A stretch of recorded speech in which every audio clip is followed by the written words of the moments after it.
धाराशिव, बीड आणि लातूर विधान परिषद स्थानिक निवडणुकीची मतदान प्रक्रिया जी आहे ती आज पार पडत आहे।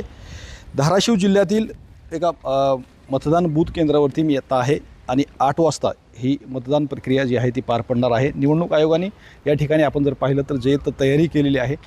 बॅरिकेटिंग जी आहे ती या ठिकाणी लावलेली आहे। जिल्हाधिकारी कार्यालय आहे आणि त्या ठिकाणी तहसीलमध्ये ही मतदान प्रक्रिया जी आहे ती पार पडणार आहे।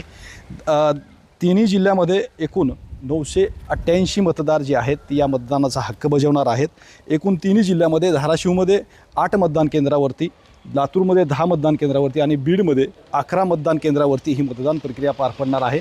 एकंदरीतच महाविकास आघाडीकडून महेश देशमुख आणि भाजपकडून म्हणजेच महायुतीकडून बसवराज पाटील हे 2 उमेदवार रिंगणात आहेत आणि आज मतदान प्रक्रिया पार पडल्यानंतर 22 रोजी या निवडणुकीचं चित्र जे आहे ते स्पष्ट होणार आहे। एकंदरीतच ही निवडणूक जी आहे की स्थानिक लेवलवरती फार महत्त्वाची समजली जाते आणि ह्याचा अंतिम निकाल जी आहे ती 22 तारखेला येणार आहे।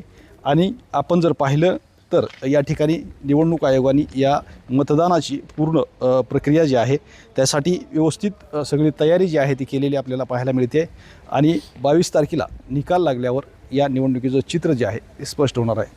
श्रीराम क्षीरसागर, TV9 मराठी, धाराशिव।